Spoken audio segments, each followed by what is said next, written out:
বছর ঘুরেই আবারও আমাদের সামনে সমগত উপস্থিত কোরবানি।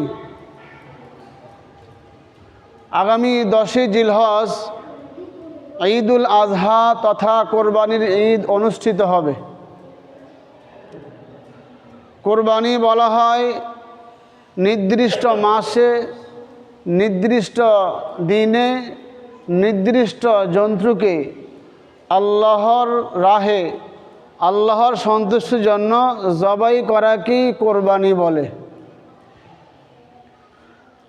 কোরবানির প্রথা কোত্থেকে আসছে?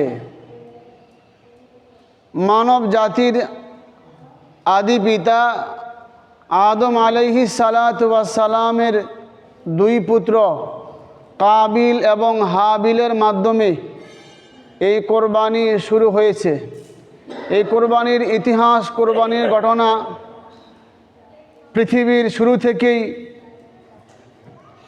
আল্লাহ পাক রব্বুল আলামিন হাবিল এবং কাবিলের কোরবানির কথাকেই, ঘটনাকেই পবিত্র কোরআনে কারিমে আল্লাহ তাআলা বিশুদ্ধভাবে আল্লাহ তাআলা বর্ণনা করেছেন এবং বিশ্বনবী মুহাম্মদুর রাসূলুল্লাহ সাল্লাল্লাহু আলাইহি ওয়াসাল্লামকে তার উম্মতের মাঝে সঠিকভাবে তা তুলে ধরার জন্য আল্লাহ পাক রব্বুল আলামিন রসুলকে আদেশ করেছেন। আলহামদুলিল্লাহ, আল্লাহ পাকের দরবারে লাখো কোটি শুকরিয়া যে মহান আল্লাহ তাআলা আপনাকে আমাকে পবিত্র জুমার দিনের জুমার সালাত আদায় করার জন্য আল্লাহ তাআলার ঘরে আসার এবং বসার তৌফিক দান করেছেন। এজন্য আমরা সকলেই দিল থেকে শুকরিয়া আদায় করি, বলি আলহামদুলিল্লাহ। লক্ষ কোটি দুরুদ ও সালাম সাইয়্যিদুল মুরসালিন খাতামুন নবিয়্যিন নবী মুহাম্মদুর রাসূলুল্লাহ সাল্লাল্লাহু আলাইহি ওয়াসাল্লামের উপর।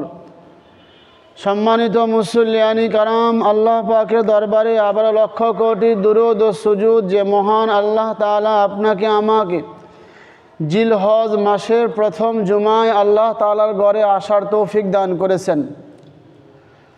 বর্তমান যে মাসটা চলতেছে সেটা হলো জিলহজ মাস। এক তো হলো হজের মৌসুম, আরেকটা তো হলো কোরবানির মৌসুম। হজের যদিও হজের সম্পূর্ণ কার্যকলাপ সমস্ত বিধান 5 দিনে শেষ হয়ে যায়। 8ই জিলহজ, 9ই জিলহজ, 10ই জিলহজ, 11ই জিলহজ, 12ই জিলহজ। কিন্তু হজের মৌসুম হলো 3 মাস, শাওয়াল, জিলকদ, জিলহজ। কেন? এই 3 মাসেই হজের প্রস্তুতি গ্রহণ করার জন্য যাবতীয় কাজকর্ম সব সমর্পণ করে সমাপ্ত করে হজ করার জন্য প্রস্তুতি গ্রহণ করা। আজকে হলো জিলহজ মাসের 2 তারিখ, প্রথম জুমা। আর 1 জুমার পরই শুরু হবে ঈদুল আজহা। বছর ঘুরেই আবারও আমাদের সামনে সমগত উপস্থিত কোরবানি।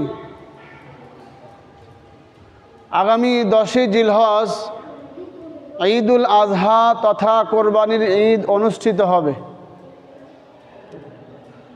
কোরবানি বলা হয় নির্দিষ্ট মাসে, নির্দিষ্ট দিনে, নির্দিষ্ট জন্তুকে আল্লাহর রাহে, আল্লাহর সন্তুষ্টির জন্য জবাই করাকেই কোরবানি বলে। কোরবানির প্রথা কোত্থেকে আসছে?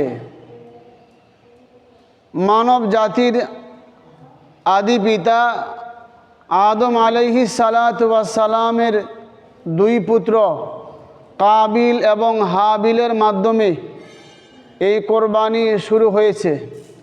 এই কোরবানির ইতিহাস, কোরবানির ঘটনা পৃথিবীর শুরু থেকেই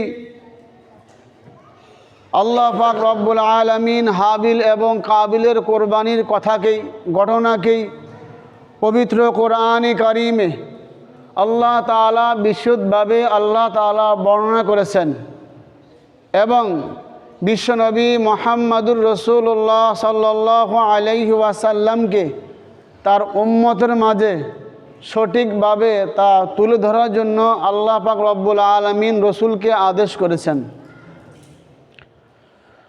আদম আলাইহিস সালাতু ওয়াস সালাম পৃথিবীর প্রথম মানুষ, প্রথম পুরুষ। হাওয়া আলাইহিস সালাতু ওয়াস সালাম পৃথিবীর প্রথম মহিলা, আমাদের আম্মা। আদম আলাইহিস সালাতু ওয়াস সালাম আমাদের আব্বা। আদম আলাইহিস সালাতু ওয়াস সালাম হাওয়া আলাইহিস সালাতু ওয়াস সালাম যখন দুজনেই সংসার শুরু করতে লাগলেন এবং তাদের মাধ্যমে বংশ বিস্তার শুরু করতে লাগলেন, পৃথিবীর ইতিহাসে আদম আলাইহিস সালাতু ওয়াস সালামের তৎকালীন সময় তার সন্তান ছাড়া পৃথিবীতে আর কোনো সন্তান ছিল না। আদম আলাইহিস সালাতু ওয়াস সালামের সন্তান ছাড়া পৃথিবীর জমিনে তৎকালীন সময় আর কোনো মানুষ ছিল না। তাই তখন সময় প্রতি গর্ভে একটা ছেলে একটা মেয়ে হতো, একটা ছেলে একটা মেয়ে হতো। তখন কোনো মানুষ না থাকা বিদায় আল্লাহ আইন চালু করলেন, প্রথম গর্ভে যে ছেলে এবং মেয়ে হয়েছে একসাথে, তাদের মাধ্যমে বৈবাহিক সম্পর্ক আল্লাহ হারাম করে দিয়েছেন। দ্বিতীয় গর্ভের যে ছেলে এবং মেয়ে হয়েছে, বোন হয়েছে, ভাই বোন, তাদের মধ্যেও আল্লাহ তাআলা বিবাহ সম্পর্ক আল্লাহ হারাম করে দিয়েছেন। এই বিবাহ সম্পর্কে আইনকে চালু রাখার জন্য, হালাল করার জন্য আল্লাহ তাৎক্ষণিক আইন করলেন কি, প্রথম গর্ভের যে ছেলে হয়েছে সে দ্বিতীয় গর্ভের যে মেয়ে হয়েছে তার সাথে বিবাহ হবে, দ্বিতীয় গর্ভে যে মেয়ে হয়েছে সে প্রথম ছেলের সাথে বিবাহ হবে। আদম আলাইহিস সালাতু ওয়াস সালামের দুই পুত্র হাবিল এবং কাবিল। কাবিল হলো বড় ভাই, হাবিল হলো ছোট ভাই। কাবিল কাজ করত ক্ষেত কামারে, কৃষি কাজ করত। হাবিল ভেড়া দুম্বা মোষ গরু ছাগল পালন করত। তো যখন বিবাহ সময় পরিপূর্ণতা হয়ে গেল, আদম আলাইহিস সালাতু ওয়াস সালাম বললেন যে এই তোমাদের এই বিবাহ পরিপূর্ণ বয়স হয়ে গেছে, তোমরা বিবাহ করো। আল্লাহ আইন করলেন যে প্রথম গর্ভের যে ছেলে হয়েছে সে দ্বিতীয় গর্ভের যে মেয়ে হয়েছে তার সাথে বিবাহ হবে। আল্লাহ এই আইন করলেন। কাবিলের সাথে যে বোন হয়েছে সে অনেক সুন্দরী, আর হাবিলের সাথে যে বোন হয়েছে সে হলো অনেক কালো কুৎসি। কাবিল এটাকে মেনে নিতে পারছেন না যে আমি আমার সুন্দরী বোনকে বিবাহ করব। আদম আলাইহিস সালাতু ওয়াস সালাম যখন দেখলেন যে উভয় ভাইয়ের মধ্যে ঝগড়া সৃষ্টি হইতেছে, তো নবী আদম বললেন যে তোমরা উভয় কোরবানি করো, যার কোরবানি আল্লাহ কবুল করবেন তিনি সুন্দরী বোনকে বিবাহ করবেন। তো কাবিল কৃষি কাজ করত, সে কোরবানি করার জন্য শস্য, ক্ষেত, শশা, গম অনেক কিছু নিয়ে আসছে কোরবানি করার জন্য। আর হাবিল ভেড়া দুম্বা মোষ লালন পালন করত, সে কোরবানির জন্য বড় এক বিশাল এক উট নিয়ে আসলেন। কাবিল এবং হাবিল উভয়ে কোরবানি করলেন। তো আদম নবী বললেন যার কোরবানি কবুল হবে তিনি একমাত্র সুন্দরী বোনকে বিবাহ করতে পারবেন। এখন প্রশ্ন হলো যে কোরবানি কবুল হবে তার আলামত কি? আল্লাহ আসমান থেকে আগুন পাঠাইতেন, আগুন যার কোরবানিকে জ্বালিয়ে পুড়িয়ে দিত, সেই বুঝতে পারতো যে আমার কোরবানি কবুল হয়েছে। সুবহানাল্লাহ। হাজারো শুকরিয়া, হাজারো নিয়ামতের শুকরিয়া। এই নিয়ামতের শুকরিয়া আদায় করে জীবনে শেষ করতে পারবেন না। আমাদের পশুকে আল্লাহ আগুন দিয়া জ্বালায়া দেন না, বলেন জ্বালায়া দেয়? চামড়াটা ঝুল্লা গোস্তটা তুইও খা, হাড্ডিও তুইও খা। কিন্তু আল্লাহ দেখেন বান্দার মনের অবস্থা, আর কিচ্ছু না। তৎকালীন সময় যে মানুষের পশু জ্বালিয়ে পুড়িয়ে দিত আগুন দিয়া, যার পশুকে আগুন দিয়া জ্বালিয়ে পুড়িয়ে দিত সেই একমাত্র বুঝতে পারতো যে আমার কোরবানি কবুল হয়েছে। কিন্তু আল্লাহ তাআলা অশেষ রহম মেহেরবানি যে আল্লাহ তাআলা আমাদের পশুকে আল্লাহ তাআলা জ্বালিয়ে দেন না। তো আল্লাহ আসমান থেকে আগুন পাঠাইছেন, আগুন আইসা হাবিলের পশুকে জ্বালিয়ে দিলেন। নিশ্চিত হয়ে গেছে যে হাবিল সুন্দরী বোনকে বিবাহ করবে, কাবিল কুৎসি কালো বোনকে বিবাহ করবে। কাবিল এই বিষয়টা মেনে নিতে পারছেন না, তাই তিনি তার ছোট ভাইকে বললেন, হাবিলকে বললেন, প্রকাশ্যে বললেন যে আমি তোমাকে খুন করব। ছোট্ট ভাই বলল, হাবিল বলল যে ভাই, যে আল্লাহ পাক রব্বুল আলামিন পরহেজগার লোকদের থেকেই আল্লাহ তাআলা আমল গ্রহণ করে থাকেন। তুমি যদি আমাকে খুন করো, আমি চাই যে আমার পাপের বোঝা তোমার মাথায় দিয়ে তুমি জাহান্নামী হও আর আমি বেহেশতে চলে যাই। তো কাবিল এক পর্যায়ে তার ভাইকে হত্যা করে ফেলল। হত্যা করার পরে কাবিল দুশ্চিন্তায় পড়ে গেল, হায় আমি যে আমার ছোট ভাইকে কাবিলকে মারলাম, হত্যা করলাম, আমি তাকে কিভাবে লুকাইব? সে পেরেশান অবস্থা দাঁড়িয়ে আছে। আল্লাহ পাক রব্বুল আলামিন আল্লাহ কাক পাঠাইলেন, যাও তুমি গর্ত করে ওই হাবিলের লাশটাকে তুমি রেখে দাও, আবৃত করে রেখে দাও, গোপন করে রেখে দাও। কাক আসলেন, কাক আয়সা জমিনে ঠোকর দিয়ে গর্ত করলেন আর হাবিলকে ওই মাটির মধ্যে লুকে রাখলেন। কাবিল তিনি ভাবতে লাগলেন, হায় আমি কত নিকৃষ্ট মানুষ, আমি কত নিকৃষ্ট পশু যে একটা কাকের সমতুল্য আমি হতে পারলাম না। একটা কাক এসে আমার বুঝাই দিল যে একটা মানুষকে মারলে, মৃত্যুবরণ করলে তাকে কিভাবে দাফন কাফন করতে হয় আমাকে কাক শিখিয়ে দিল।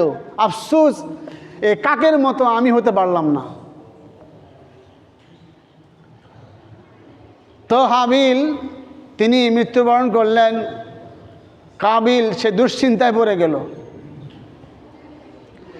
এইভাবেই আদম আলাইহিস সালাতু ওয়াস সালামের পুত্রদ্বয়ের কোরবানির কথা আল্লাহ পাক রব্বুল আলামিন নবী মুহাম্মদুর রাসূলুল্লাহ সাল্লাল্লাহু আলাইহি ওয়াসাল্লামকে বলেছেন যথাযথভাবে উম্মতের মাঝে উল্লেখ করার জন্য।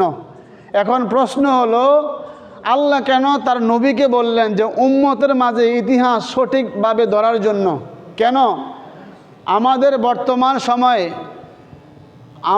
এই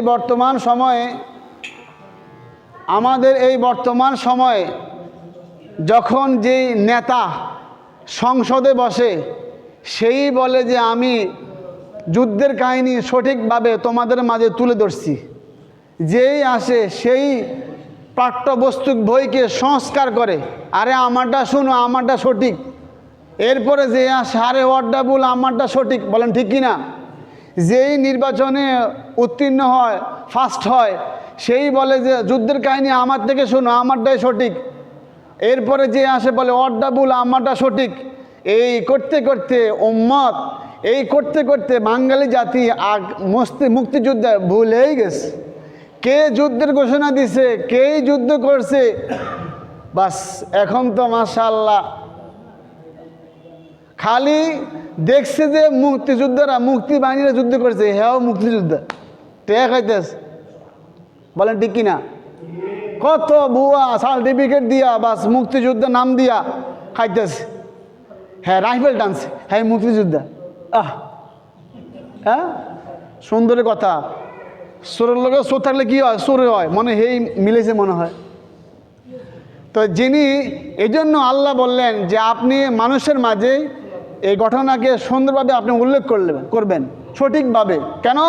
কারণ ইতিহাস যেই জাতির সামনে আসে, যিনি নির্বাচিত হয় সরকারের মধ্যেই, তিনি পরিবর্তন করে ফেলে। আমারটা শুনো, আমারটা সঠিক, অর্ডা ভুল, আমারটা সঠিক, বাস এরম করতেই থাকে। শেষমেশ জনগণ যুদ্ধ হয়েছে কিনা এটাই করতে পারে না। বাস্তবে তো 30,000 3 লক্ষ ঠেলা ছুটে গোয়া দেয়। 30 লক্ষ মা বোনের রক্তের বিনিময়, জানে সোরায় কয় লক্ষ মা বোনের বিনিময়? তো এই যে ইতিহাস সঠিকভাবে উপস্থাপন করার না কারণে আগে জাতি ভুলে গেছে। এই জন্য আল্লাহ বললেন যে আপনি সঠিকভাবে সেটাকে উম্মতের মাঝে আপনি সেটাকে সুন্দরভাবে উপস্থাপন করেন। 3,000, 30,000 না 3 লক্ষ?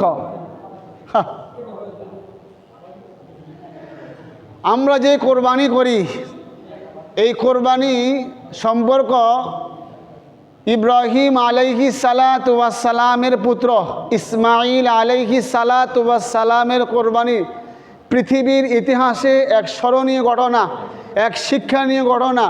ওই ঘটনার সাথে স্মারক হিসাবেই আল্লাহ পাক রব্বুল আলামিন উম্মতের উপরে আল্লাহ কোরবানিকে ওয়াজিব করে দিয়েছেন। আপনারা অনেকেই ইতিহাস জানেন, ইব্রাহিম আলাইহিস সালাতু ওয়াস সালাম বিবাহ করলেন। বিবাহ করার পরেই তিনি দীর্ঘকাল সন্তানহীন অবস্থায় তিনি জীবন যাপন করতে লাগিলেন। নবী ইব্রাহিম আপনারা জানেন কে? জানেন?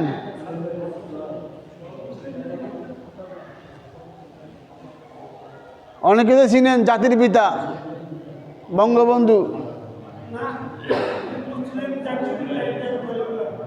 আল্লাহর দুনিয়ার আইন পরিবর্তন করলেও আল্লাহর আইন কেউ পরিবর্তন করতে পারবে।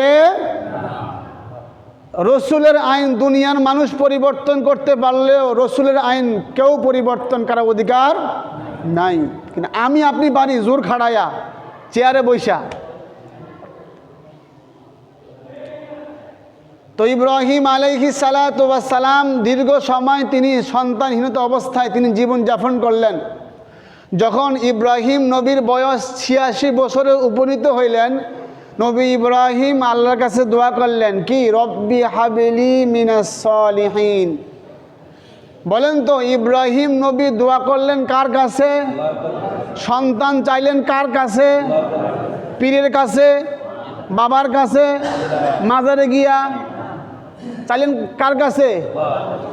রব্বি হাবলি মিনাস সালিহিন, আল্লাহ আপনি আমাকে সন্তান দান করেন। যিনি নবী হইয়া আল্লাহর কাছে সন্তান চান, আমি কিভাবে মানুষ হইয়া মাজারে গিয়া সেজদা চাই, সেজদা দিয়া সন্তান চাই? বলেন। আজকে দেমাগ বিবেক এত পুষে গেছে, কোনটা ভালো কোনটা মনে এটাই করতে পারেন না। তো নবী ইব্রাহিম আলাইহিস সালাতু ওয়াস সালাম আল্লাহর কাছে দোয়া করলেন যে আল্লাহ আপনি আমাকে সন্তান দান করেন। রব্বি হাবলি মিনাস সালিহিন। যখন ইব্রাহিম নবী এই দোয়াটা করলেন, আল্লাহ উত্তর দিলেন ফাবাশশারনাহু বিগুলামিন হালিম, যাও আমি তোমাকে পুত্র সংবাদ দিয়ে দিলাম, যাও। সুবহানাল্লাহ। ইব্রাহিম আলাইহিস সালাতু ওয়াস সালামের প্রথম স্ত্রী সারা যখন দেখলেন যে তার গর্ভের মধ্যে কোনো সন্তান হয় না, তাই নিজেকে বন্দা মহিলা বলে আখ্যায়িত দিয়েছেন। তৎকালীন সময় মিশরের যে বাদশাহ তিনি বললেন যে আমার গর্ভে, আমার ঘরে, আমার সংসারে একটা বাদী আছে, নাম তার হাজেরা। এই হাজেরাকে আমি সাহারার কাছে দিয়া দিলাম। সাহারা এই হাজেরাকেই ইব্রাহিম আলাইহিস সালাতু ওয়াস সালামের কাছে দিয়া দিলেন। নবী ইব্রাহিম আলাইহিস সালাতু ওয়াস সালাম সেটাকে 15 সূত্রে আবদ্ধ করে, বিবাহ বন্ধনের মাধ্যমে আবদ্ধ করে তার গর্ভে আল্লাহ তাআলা সন্তান দান করলেন ইসমাইল আলাইহিস সালাতু ওয়াস সালাম। কিছুদিন যাওয়ার পর সারার গর্ভেই আল্লাহ তাআলা সন্তান দান করেন, তার নাম হলো ইসহাক। তাইলে ইসমাইল নবীর মায়ের নাম হলো হাজেরা, ইসহাক নবীর মায়ের নাম হলো সারা। ইসহাক নবীর আব্বা ইব্রাহিম আলাইহিস সালাতু ওয়াস সালাম, ইসমাইল নবীর আব্বা ইব্রাহিম আলাইহিস সালাতু ওয়াস সালাম। তো যখন নাকি নবী ইব্রাহিম আলাইহিস সালাতু ওয়াস সালামের পুত্র ইসমাইল আলাইহিস সালাতু ওয়াস সালাম প্রাপ্ত বয়সে উপনীত হইলেন, যখন নাকি যে বয়সে সন্তান বাবার সাথে চলাফেরা করতে পারে, যখন এই বয়সে উত্তীর্ণ হইলেন, আল্লাহ পাক রব্বুল আলামিন বললেন ফালাম্মা আসলামা ওয়া তাল্লাহু জিল জাবিন, হে ইব্রাহিম, তুমি তোমার পুত্র, তুমি তোমার প্রিয় বস্তুকে কোরবানি করো। ফালাম্মা আসলামা ওয়া তাল্লাহু লিল জাবিন ওয়া নাদাইনাহু আইয়া ইয়া ইব্রাহিম, ইব্রাহিম, তুমি তোমার প্রিয় বস্তুকে তুমি কোরবানি করো। অদে সাদ্দাকতার রুইয়া ইন্না কাযালিকা নাজিজিল মুহসিনিন। যখন নাকি সন্তান প্রাপ্ত বয়স্ক হয়ে গেলেন, আল্লাহ ইব্রাহিম নবীকে বললেন ফালাম্মা বালাগা মা'হুস সা'য়া ক্বালা ইয়া বুনাইয়া ইন্নী আরা ফিল মানাম, হে আমার পুত্র ইসমাইল, আমি ঘুমের ঘরে দেখলাম, আমি স্বপ্নে দেখলাম যে আমি তোমাকে জবাই করতেছি, তো তুমি এখন কি বলো?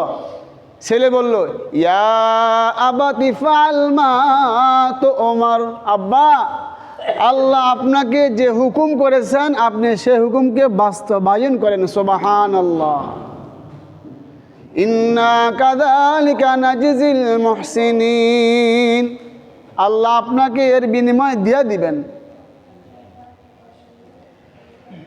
এখন যদি আমি আমার সন্তানকে বলি যে আব্বা, আমি ঘুমে দেখছিলাম স্বপ্নে তোমাকে জবাই করতেছি, কবাহ উল্টাও তোমার ভয় দেই। তো ইব্রাহিম নবী আলাইহিস সালাতু ওয়াস সালাম বললেন সন্তানের কাছে যে আমি স্বপ্নে দেখলাম যে আমি তোমাকে জবাই করতেছি, বলে এখন তুমি কি বলো?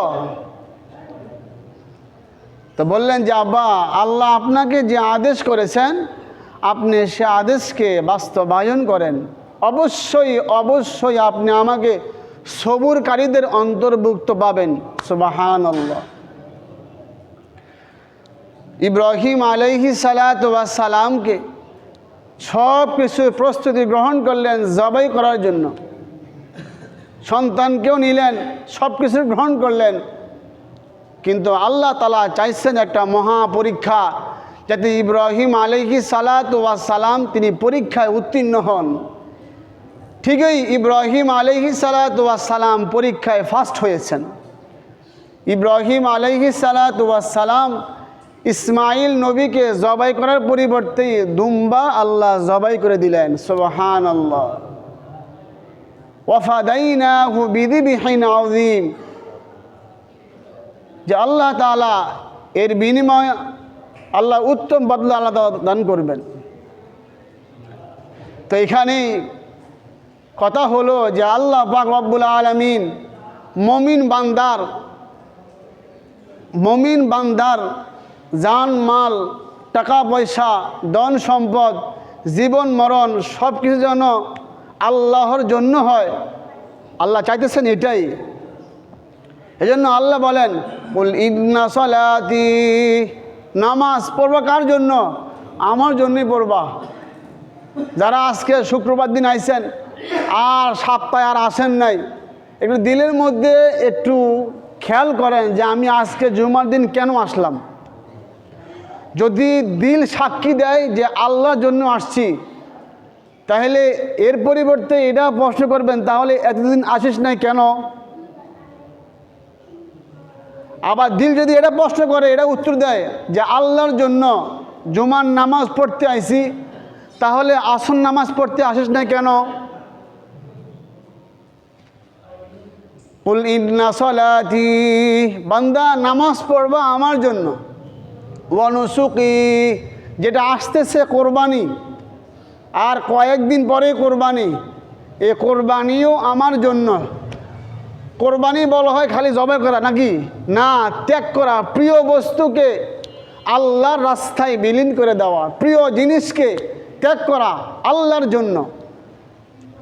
ওয়া মাহইয়ায়া আল্লাহ জন্মের পর থেকে আমাকে যতটুকু হায়াত দিয়েছেন এই সম্পূর্ণ হায়াত আল্লাহর জন্য। ওমামাতি লিল্লাহি রাব্বিল আলামিন, আমার মরণটাও আল্লাহর জন্য। তাইলে আল্লাহ বলেন কুল ইন্না সলাতি, নবী আপনি বলেন নামাজ আমার জন্য, অনুসুকি কোরবানিও আমার জন্য, অমাহিয়া এই জীবনটাও আমার জন্য, ওমামাতি লিল্লাহি রাব্বিল আলামিন মৃত্যুটাও আল্লাহর জন্য। আল্লাহ যখন আপনাকে মৃত্যু দিবেন তখনই আপনি মৃত্যুবরণ করবেন। রূহ দিয়েছেন আল্লাহ, আল্লাহ যখন হুকুম করবেন তখনই আপনার মৃত্যু হবে। আপনাকে বলে নাই যে আত্মহত্যা করতে, আপনাকে বলে নাই উল্টাপাল্টা কিছু খাইয়া নিজের জীবনকে নষ্ট করে মৃত্যুর পর্যায়ে চলে যাওয়া। আল্লাহ আপনাকে আদেশ করে নাই। জীবন দিয়েছি আমি, নিব আমি, যখন আমি দিয়েছি তখন আমি নিব।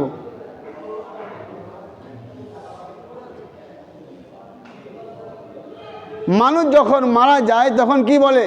ইন্না লিল্লাহি ওয়া ইন্না ইলাইহি রাজিউন।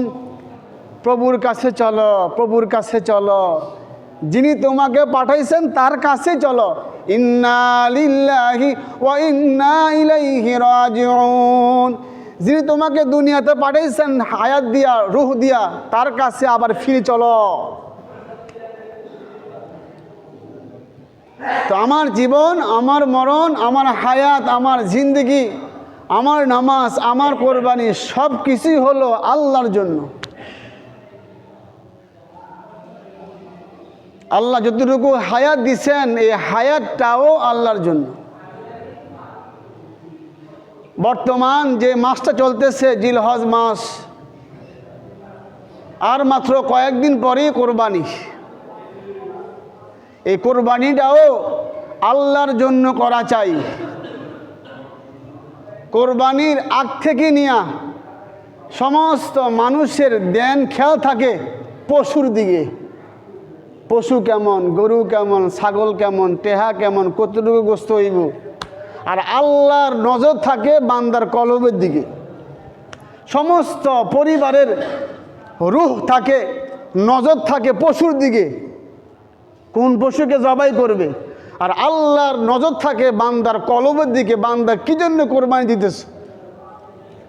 এত বছর কোরবানি দিতেছে, যদি এখন না দেই মানুষে কইব কি? শেষ। মানুষে কইব কি? এই মানুষের অভ্যর্থনা পাওয়ার জন্য, স্বাগতম পাওয়ার জন্য যদি কেউ কোরবানি দেয়, মানুষের বাহাবা পাওয়ার জন্য, এই কোরবানি, এই নামাজ আল্লাহ কখনোই কবুল করবেন না। আল্লাহর জন্য যদি কিছু করতে হয় সেটাই করবেন। মানুষের বাহাবার জন্য যদি কিছু করে থাকেন বিন্দু পরিমাণে সব পাবেন না। তো সমস্ত মানুষের নজর থাকে কোরবানির পশুর দিকে, আল্লাহর নজর থাকে বান্দার কলবের দিকে। দেখে যে বান্দা কোরবানি কার জন্য করতেছে। ছেলে মেয়ে কই যাইব কোরবানি না দিলে? আমি টাকা পয়সার মালিক, যদি না দেয় মানুষে কইব কি? এই মানুষে কইব কি? কোরবানিও শেষ, হ্যালো কোরবানিও গেল। মানুষের উদ্দেশ্যে বাপ নওজোয়ান ভাইরা কোরবানি দিবেন না, আল্লাহর উদ্দেশ্যে কোরবানি দিবেন, তাইলে ইনশাআল্লাহ কোরবানি কবুল হবে। আর যখন নাকি পশুকে জবাই করতে কয়, হুজুর 5 জনের নামে, 7 জনের নামে, 3 জনের নামে, 2 জনের নামে, 1 জনের নামে এই পশুরা কিনছি, জবাই করে দেন। ভুল কথা। এটা বলবেন 4 জনের পক্ষ থেকে আল্লাহর নামে বাস কোরবানি দিতেছি। 4 জনের পক্ষ থেকেই, 5 জনের পক্ষ থেকেই, 7 জনের পক্ষ থেকেই আল্লাহর নামে। প্রথমে বলবেন 4 জনের পক্ষ থেকেই, 3 জনের পক্ষ থেকেই, 1 জনের পক্ষ থেকে আল্লাহর নামে পশুটা জবাই করে দেন। 4 জনের নামে, 3 জনের নামে এই কথা আনবেন না, দিলে আনবেন না। নাম দিবেন কার? বিসমিল্লাহি আল্লাহু আকবার, আল্লাহর নামে। তাহলে আপনি এই ভুল করেন কেন? না, যে 4 জনের পক্ষ থেকে আল্লাহর নামে এই পশুটা জবাই করে দেন। বাস, সুন্দর কথা। নাম হবে আল্লাহর, শুরুই হবে আল্লাহর, শেষ হবে আল্লাহর। তাইলে আমরা যে কোরবানি করব আল্লাহর জন্য খালেস নিয়তে কোরবানি করা। যেই পশু হোক আমরা কোরবানি করব। যদি আপনার সামর্থ্য থাকে ছাগল, তো ছাগল দিবেন। আপনার কয়নে একবারে বাস ঠেহা মেয়া হালত মালত করে ঋণ মিল হয়ে একটা গরু কোরবানি দে, আপনার যাই আছে তাই দেন। হুদ বাস খাদ্য খালি গাও করে লায়। আপনার সামর্থ্য আছে বরকি দেন না, টাকা বাস ঋণ মিন করে একটা গরু দে, আমাদের কইছে কেটা? হ্যাঁ, আল্লাহ আপনারা বলছে যে বাস ঋণ ঋণ কোরবানি দে, আপনার যা আছে তাই দেন। না, আপনার যতটুকু সামর্থ্য আছে আল্লাহ আপনাকে দিয়েছেন ওই পরিমাণেই ইনশাল্লাহ কোরবানি দিবেন। চাই ছাগল হোক আর গরু হোক, দুম্বা হোক, মহিষ হোক, বেড়া হোক, বকরি হোক, সামর্থ্য যাই তাই। তাহলে আল্লাহ যে বললেন যে আমার হায়াত, আমার কোরবানি, হ্যাঁ, আমার মরণ, আমার জীবন, আমার নামাজ, সব কিছুই হলো আল্লাহর জন্য।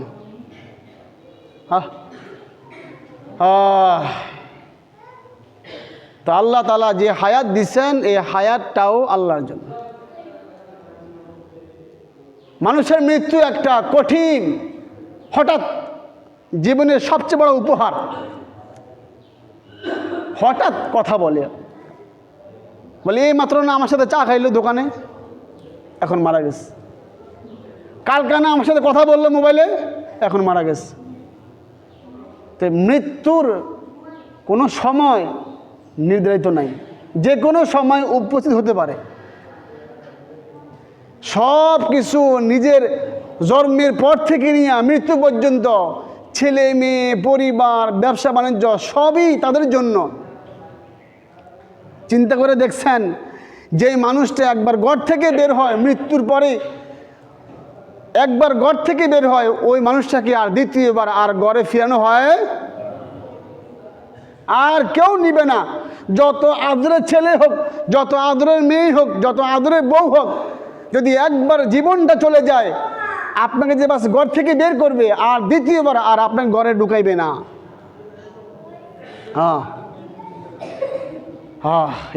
এটাই বাস্তবতা।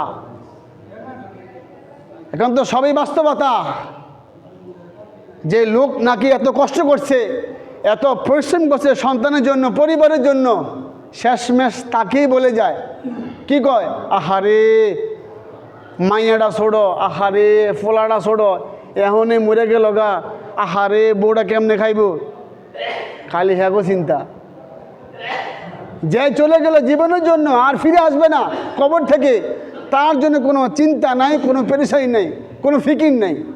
খালি বাস যারা বাচ্চা আছে, পোলাটা কেমনে খাইব, মায়াটা কেমনে চলবো, আহারে বউটা কেমনে থাকবো, এই টেনশন। আমার বেলায়ও আপনার বেলায়ও সেম কাহিনী ঘটবে। এই জন্য তাদের জন্য করেন, পরকালের জিন্দিগির জন্য করেন, নিজের জন্য করেন। তো মোহতারাম হাজরিন, আর মাত্র 1 শুক্রবার পাবো জিলহজ মাসের, এরপরেই কোরবানি।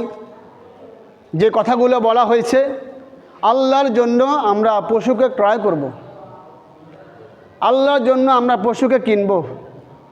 যত শরিক হয়, 3 জন, 4 জন, 5 জন, 6 জন, 1 জন, যত শরিক হোক না কেন, সবাইকে বলবেন যে ভাই নিয়তটা খালেস করো, সবাইকে বলবেন।